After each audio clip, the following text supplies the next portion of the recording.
What's going on, guys? Welcome to your 22nd tutorial, and in this lesson we're going to be talking more about CSS3 properties.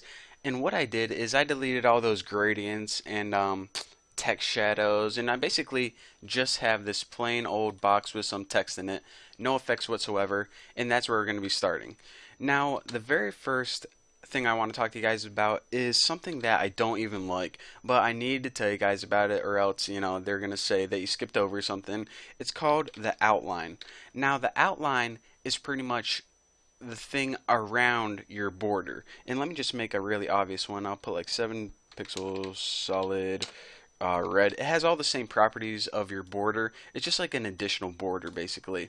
So the reason I don't like it is because whenever you're trying to kind of like lay everything out, you already have to consider the element itself, the padding, the margin, the border, and the overall width of the element. And then if you add in the outline, it's just too many things to keep track of. So even though you can add some pretty nice looking outlines, I don't recommend doing it because whenever you work with the width and laying out your website, it just gets too much. But for this tutorial, I'll keep it in there. So now that I went over the outline, I want to talk to you guys about some cool transformations. Now, a transformation typically in a lot of computer programs you can scale, rotate, stretch things out, and with CSS3 it's no different. You can go ahead and add the property transform, and depending on what value you add, this is pretty much just saying how do you want to transform the element. Now, since we added the property in this box, whatever we do, it's going to transform this yellow, blue, and red box right here. So say we wanted to, let me go ahead and show you guys a simple one. Say we wanted to scale the element, and scale means either shrink or grow it. We're going to, by default it's 1. Anything smaller is going to make it smaller. Anything bigger is going to expand it. So if we add a 1.5, it's going to be 1.5 times the normal size. So check it out, big old mumbo jumbo scale. Now, you can also have an X and a Y. For example, if you have something like 1, 3, what it's going to do is it's going to scale along the X value left and right, keep that the same. By default it's 1, and the 3 is going to stretch it along the Y, if I'm correct. So now it's stretched out vertically, but the same width horizontally.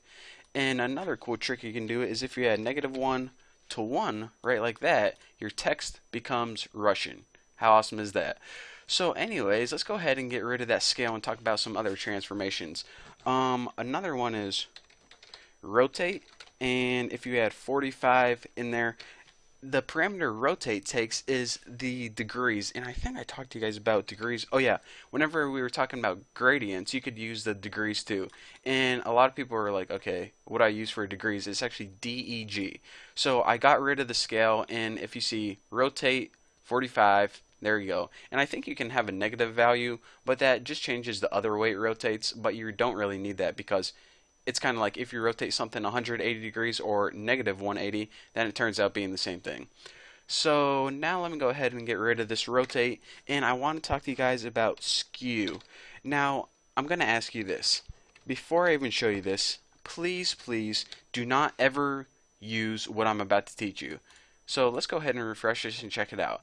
I can't think possibly when you would ever want this, even if you're making like, well, I'll talk to you guys about like dynamic effects later, but even if you were just using this in effect and this wasn't your end result, it looks stupid anyway. So I have to go over it, because I want to teach you guys all the nitty-gritty stuff, but please do not ever use skew. I think it looks ugly, and I will never go to your website if you do.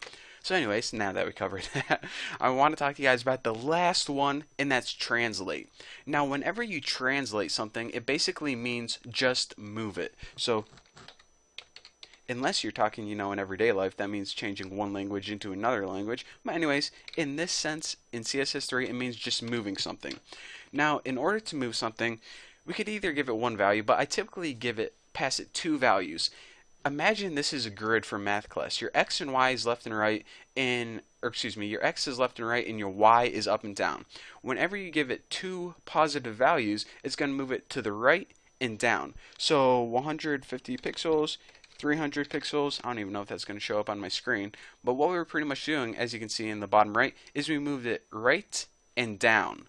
So that's pretty much means the X value and the Y value that you want to move it by. Now, if you would give it negative values, it would either move it up or to the left. So just imagine, whenever you were graphing quadratic equations in school, up and left are negative, right and down are positive. So that's nice. And the last thing I want to talk about is this. If you want to apply multiple effects on the same box, you need to write them all on one line. You can't have four different WebKit transform properties spaced one under each other. So, for example, if you had this awesome box like this one right here, and you wanted to, maybe translate it, let's see, we'll move it 100 pixels down and 100 pixels right.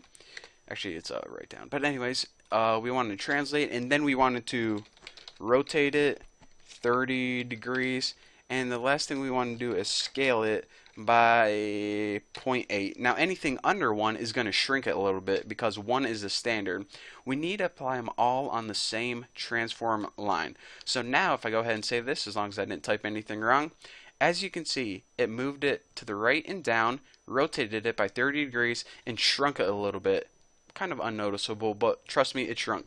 So that is all I have to talk to you guys about for this tutorial. And if you're saying, okay, I know what you guys are saying right now, this stuff is all stupid because if I wanted something smaller, I would just, make the width smaller. If I wanted something moved to a different location, I would just, maybe change the margins or something. So when the heck would I ever even use this crap? Well, you actually use it more often, not in the original layout, but sometimes for awesome text effects. For example, if you wanted to hover over something and it would rotate or translate or scale, then your website could do that without using Flash or JavaScript or anything. So that kind of gets into a little more deep technique, but we'll be talking about that later on. So that's the usefulness of this, and so there you go. That's all I'm going to ramble on for this tutorial. But anyways, thank you guys for watching. Don't forget to subscribe, and yeah, I'll see you later.